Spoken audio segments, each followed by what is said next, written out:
ನ್ಯೂಸ್ಗೆ ಸ್ವಾಗತ. ನಾನು ಚಂದ್ರಕಲಾ ನೂತನಗೌಡ. ಕಿವಿಯಲ್ಲಿ ದಾಸವಾಳ ಇಟ್ಕೊಂಡು ಕೂತಿದ್ದೀನ. ಜಿಬಿಎ ಸಭೆಯಲ್ಲಿ ಅಧಿಕಾರಿಗಳ ಚಳಿ ಬಿಡಿಸಿದ ಸಚಿವ ಕೃಷ್ಣ ಬೈರೇಗೌಡ. ನೋಡಿ, ಒಂದು ಕಡೆ ಹೇಗೆ ಅಂತಂದ್ರೆ ಈಗಾಗಲೇ ಸಚಿವರು ಫುಲ್ ಗರಂ ಆಗಿ ಹೋಗ್ಬಿಟ್ಟಿದ್ದಾರೆ. ಮುಖ್ಯವಾಗಿ ಕೃಷ್ಣ ಬೈರೇಗೌಡರು ಅವರ ಸಚಿವ ಸ್ಥಾನಕ್ಕೆ ಯಾವಾಗ ಒಂದು ಕಡೆ ಅವರ ಸ್ಥಾನವನ್ನ ಬಿಗಿ ಮಾಡಿಕೊಂಡ್ರು, ಅಂದಿನಿಂದ ಇಂದಿನವರೆಗೂ ಕೂಡ ಬೆಂಗಳೂರು ನಗರಾಭಿವೃದ್ಧಿಯನ್ನ ಉತ್ತಮಗೊಳಿಸಬೇಕು, ಹಾಗೆ ಬೆಂಗಳೂರನ್ನ ಮತ್ತಷ್ಟು ಬೆಳವಣಿಗೆಗೊಳಿಸಬೇಕು ಅನ್ನುವಂತ ನಿಟ್ಟಿನಲ್ಲಿ ಸಾಕಷ್ಟು ಪ್ರಯತ್ನವನ್ನ ಪಡ್ತಾ ಇದ್ದಾರೆ ಅನ್ನೋದಕ್ಕೆ ಸಾಕಷ್ಟು ಉದಾಹರಣೆಗಳಿದೆ. ನೋಡಿ, ಯಾವ ತರ ಅಂತಂದ್ರೆ ಅಧಿಕಾರಿಗಳು ಇಷ್ಟು ದಿನ ಬೆಚ್ಚಗೆ ಆರಾಮಾಗಿ ಕುತ್ಕೊಂಡ್ಬಿಟ್ಟಿದ್ರು. ಯಾವ್ಯಾವ ಕೆಲಸಗಳು ಹೆಂಗೆ ಪೆಂಡಿಂಗ್ ಇದ್ರು ಕೂಡ ವಿ ಡೋಂಟ್ ಕೇರ್ ಅನ್ನೋ ತರ ಅಲ್ಲಲ್ಲೇ ಒಂದ್ ಕಡೆ ಚಾಪೆ ಹಾಸ್ಕೊಂಡು ಮಲ್ಕೊಂಡ್ಬಿಟ್ಟಿದ್ರು ಅಂತಾನೆ ಹೇಳ್ಬೋದು. ಸೊ ಈಗ ಅದಕ್ಕೆ ಅವಕಾಶ ಇಲ್ಲ. ಜಿಬಿಎ ಸಭೆಯಲ್ಲಿ ನೋಡಿ, ಅಧಿಕಾರಿಗಳ ಒಂದು ನಿದ್ದೆಯನ್ನ ಗೆಡಿಸ್ಬಿಟ್ಟಿದ್ದಾರೆ ಸಚಿವ ಕೃಷ್ಣ ಬೈರೇಗೌಡರು. ಯಾಕಂತಂದ್ರೆ ಬೆಂಗಳೂರಿನಲ್ಲಿ ಬೀದಿ ನಾಯಿಗಳ ಸಂತಾನಹರಣ ಹಾಗೆ ಗಿಡ ನೆಡುವ ಯೋಜನೆ ಸಂಬಂಧ ಸಚಿವ ಕೃಷ್ಣ ಬೈರೇಗೌಡರು ಅಧಿಕಾರಿಗಳನ್ನ ತರಾಟೆಗೆ ತೆಗೆದುಕೊಂಡಿದ್ದಾರೆ. ಅಂಕಿ ಅಂಶಗಳು ಇಲ್ಲದೆ ಬಂದ ಅಧಿಕಾರಿಗಳ ವಿರುದ್ಧ ಸಚಿವರು ಎರ್ರಾಭಿರಿ ಅಸಮಾಧಾನವನ್ನ ವ್ಯಕ್ತಪಡಿಸಿರುವುದು ಅವರ ವಿರುದ್ಧ. ಹೆಂಗೆ ಅಂತಂದ್ರೆ, ನಾನೇನ್ ಕಿವಿಯಲ್ಲಿ ಏನಾದ್ರೂ ದಾಸವಾಳ ಹೂ ಇಟ್ಕೊಂಡು ಕೂತಿದ್ದೀನಿ ಅಂತ ಅನಿಸ್ತಾ ಇದೆಯಾ? ನನ್ನನ್ನು ಅಷ್ಟು ಈಸಿಯಾಗಿ ಯಾಮಾರಿಸುವುದಕ್ಕೆ ಸಾಧ್ಯನಾ ಅಂತ ಆಫೀಸರ್ಗಳ ಅಸಂಬದ್ಧ ಉತ್ತರಕ್ಕೆ ಕಿಡಿಕಾರಿದ್ದಾರೆ. ಆ ಪ್ರಸಂಗ ಕೂಡ ನಡೆದಿದೆ. ನೋಡಿ, ನಾಯಿಗಳು, ಬೀದಿ ನಾಯಿಗಳು ಯಾವ ರೀತಿ ಸಿಲಿಕಾನ್ ಸಿಟಿ ಬೆಂಗಳೂರು ಅಂತಂದ್ರೆ ಒಂದು ಕಡೆ ನಾಯಿಗಳ ರಂಪಾಟ ಇದ್ದಿದ್ದೇ ಇದ್ದಿದ್ದು. ಹಾದಿ ಬೀದಿಯಲ್ಲೂ ಕೂಡ ಯಾವ್ಯಾವ ನಾಯಿಗಳು, ಎಂತೆಂತ ನಾಯಿಗಳು ಇದೆಯೋ ಗೊತ್ತಿಲ್ಲ, ಕಚ್ಚಿದ್ರೆ ಮಾತ್ರ ಶಿವಲೋಕ ಸೇರೋದು ಕನ್ಫರ್ಮ್. ಆ ತರದ ವಾತಾವರಣ ಕೂಡ ಕೆಲವೊಂದು ಸಂದರ್ಭದಲ್ಲಿ ನಾವು ಗಮನಿಸಿರ್ತೀವಿ. ಅದು ಒಂದು ಕಡೆ ಆದ್ರೆ, ನಾಯಿಗಳ ಸಂತಾನಹರಣ ಆ ಕಾರ್ಯಕ್ರಮದ ವಿಚಾರವಾಗಿ ಬೆಂಗಳೂರು ನಗರಾಭಿವೃದ್ಧಿ ಸಚಿವರಾಗಿರುವಂತಹ ಕೃಷ್ಣ ಬೈರೇಗೌಡರು ಅಧಿಕಾರಿಗಳನ್ನ ಮಾತಾಡಿಸ್ತಾರೆ. ಆ ಸಂದರ್ಭದಲ್ಲಿ ಸ್ವಲ್ಪ ರೇಸ್ ಆಗಿ ಹೆಚ್ಚೆಚ್ಚು ಮಾತಾಡ್ತಾರೆ. ನೋಡಿ, ಜಿಬಿಎ ಸಭೆಗೆ ಅಂಕಿ ಅಂಶಗಳು ಇಲ್ಲದೆ ಬರಿಗೈಯಲ್ಲಿ ಅಲ್ಲಾಡ್ಸ್ಕೊಂಡು ಬಂದ್ಬಿಟ್ಟಿರ್ತಾರೆ. ಯಾವುದೇ ರೀತಿಯಾದಂತಹ ಇಷ್ಟು ಇಲ್ಲಿ ಕೆಲಸಗಳಾಗಿದೆ, ಇಷ್ಟು ನಾಯಿಗಳನ್ನ ನಾವು ರಕ್ಷಣೆ ಮಾಡಿದ್ದೀವಿ, ಇಂತಹ ನಾಯಿಗಳಿಗಿಂತ ರೋಗ ಇದೆ, ಸೊ ಈ ತರ ಒಂದು ರೇಬಿಸ್ ನಾಯಿಗಳನ್ನು ಕೂಡ ನಾವು ರಕ್ಷಣೆ ಮಾಡಿದ್ದೀವಿ, ಅದರ ಕೌಂಟಿಂಗ್ ಇಷ್ಟಿದೆ, ಅದು ಇದು ಅಂತ ಒಂದಷ್ಟು ಲೆಕ್ಕಗಳನ್ನ ಕೊಡಬೇಕಾಗುತ್ತೆ.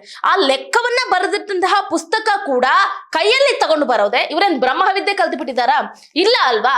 ಅದಕ್ಕೆ ಆದಂತಹ ಒಂದು ನೋಟ್ ಇರುತ್ತೆ, ನೋಟನ್ನ ತಗೊಂಡ್ ಬರ್ಬೇಕು. ಬಟ್ ಯಾರು ಕೂಡ ತಗೊಂಡ್ ಬಂದಿಲ್ಲ.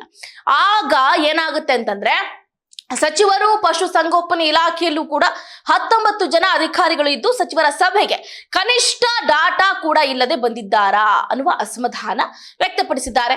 20 ವರ್ಷದಿಂದಲೂ ಸಂತಾನಹರಣ ಮಾಡಿ ನಾಯಿಗಳ ಸಂಖ್ಯೆ ಅಷ್ಟೇ ಇರೋದಕ್ಕೆ ಹೇಗ್ ಸಾಧ್ಯ?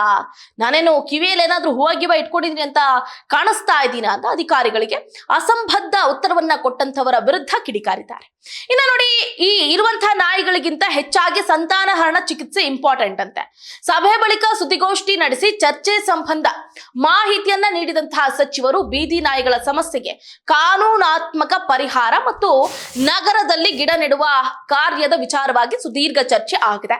ನಗರದಲ್ಲಿ ಬೀದಿ ನಾಯಿಗಳ ಸಮಸ್ಯೆ ಕಳೆದ 50 ವರ್ಷಗಳಿಂದ ಇದ್ದು, ನಾನು ಕಾಲೇಜು ದಿನಗಳಿಂದ ಈ ಸಮಸ್ಯೆಯನ್ನು ನೋಡ್ತಾ ಇದ್ದೀನಿ. 2000 ಇಸ್ವಿಯಲ್ಲಿ ನಾಯಿಗಳ ಸಂತಾನಹರಣ ಚಿಕಿತ್ಸೆ ಆಗ್ತಾ ಇದೆ. ಈ ಸಂಬಂಧ ಅಧಿಕಾರಿಗಳಿಂದ ಮಾಹಿತಿಯನ್ನ ಕೇಳಿದ್ದೀನಿ. ಬಿಬಿಎಂಪಿ ಆದ ಬಳಿಕ 8.80 ಲಕ್ಷ ನಾಯಿಗಳಿಗೆ ಮತ್ತು 2016ರಿಂದ 2023ರವರೆಗೆ 3.33 ಲಕ್ಷ ನಾಯಿಗಳಿಗೆ ಸಂತಾನಹರಣ ಚಿಕಿತ್ಸೆ ಆಗಿದೆ ಅಂದಿದ್ದಾರೆ.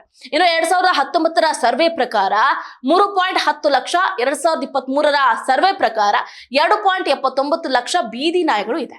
ಇವರು ಹೇಳ್ತಾ ಇರುವ ಪ್ರಕಾರ ಇವರು ನಾಯಿಗಳಿಗಿಂತ ಹೆಚ್ಚಾಗಿ ಸಂತಾನಹರಣ ಚಿಕಿತ್ಸೆಯನ್ನು ನಡೆಸಿದ್ದು. ಈ ಕುರಿತಾಗಿ ಅಧಿಕಾರಿಗಳ ಬಳಿ ಯಾವುದೇ ರೀತಿಯಾದಂತಹ ಸಮರ್ಪಕ ಮಾಹಿತಿ ಇಲ್ಲ.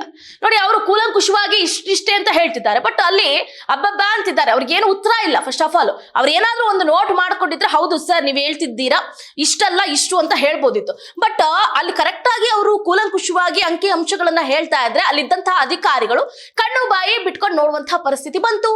ಇನ್ನ ಕಳೆದ 5 ವರ್ಷಗಳಲ್ಲಿ 42 ಕೋಟಿ ಇದಕ್ಕಾಗಿ ಖರ್ಚು ಮಾಡಿದ್ದಾರೆ. ನೋಡಿ, 42 ಕೋಟಿ ಬರೀ ನಾಯಿಗಳ ಸಂತಾನಹರಣಕ್ಕೆ ವ್ಯಯ ಮಾಡಿದ್ದಾರೆ ಅಂತಂದ್ರೆ ಆಲೋಚನೆ ಮಾಡಬೇಕಾಗುತ್ತೆ. ಇನ್ನು ಜನ ತೆರಿಗೆ ದುಡ್ಡು ಖರ್ಚಾಗ್ತಾ ಇದೆ, ಜನರ ತೆರಿಗೆ ದುಡ್ಡು ಪೋಲಾಗ್ತಾ ಇದೆ. ಆದ್ರೆ ನಾಯಿಗಳ ಸಂತಾನ ಮುಂದುವರೆದಿದೆ ಅಂತ ಅಸಮಾಧಾನವನ್ನು ಕೂಡ ವ್ಯಕ್ತಪಡಿಸಿದ್ದಾರೆ. ಇನ್ನು ಸಂತಾನಹರಣ ಚಿಕಿತ್ಸೆ ಸಂಖ್ಯೆ ದ್ವಿಗುಣಕ್ಕೆ ಸೂಚನೆಯನ್ನ ನೀಡಲಾಗಿದೆ. ಈ ಸಂದರ್ಭದಲ್ಲಿ ಬೀದಿ ನಾಯಿಗಳ ಸಂತಾನಹರಣ ಚಿಕಿತ್ಸೆ ಸಂಖ್ಯೆ ದ್ವಿಗುಣಕ್ಕೆ ಸೂಚನೆಯನ್ನ ಕೊಟ್ಟಿದ್ದಾರೆ. ಇದಕ್ಕೆ ಬೇಕಾದಂತಹ ಮೂಲ ಸೌಕರ್ಯಗಳನ್ನ ಹೆಚ್ಚಿಸಿಕೊಳ್ಳೋದಕ್ಕೆ ತಿಳಿಸಿದ್ದಾರೆ. ಜೊತೆಗೆ ಬೇರೆ ಸಂಸ್ಥೆಗಳನ್ನ ಆಹ್ವಾನ ಮಾಡಬಹುದು. ವೈದ್ಯಕೀಯ ಸಿಬ್ಬಂದಿ ಸಾಲದೆ ಹೋದ್ರೆ ಹೊರಗುತ್ತಿಗೆ ಮೇಲೆ ಮಾಡಿ ಅಂತ ಅಧಿಕಾರಿಗಳಿಗೆ ತಿಳಿಸಿರುವುದಾಗಿ ಸಚಿವರು ಹೇಳಿದ್ದಾರೆ. ಅಷ್ಟೇ ಅಲ್ಲದೆ ನೆಟ್ಟ ಗಿಡಗಳು ಇಲ್ಲಿ ಎಲ್ಲಿ ಹೋದ್ವು ನೋಡಿ, ಆದಿ ಬೀದಿಗಳಲ್ಲಿ ನಾವು ಗಮನಿಸಬಹುದು. ಗಿಡ ಉಳಿಸಿ ಈಗ ನಾವು ನಾಡನ್ನ ಉಳಿಸಬೇಕಾದಂತಹ ಅನಿವಾರ್ಯತೆ ಎದುರಾಗಿದೆ.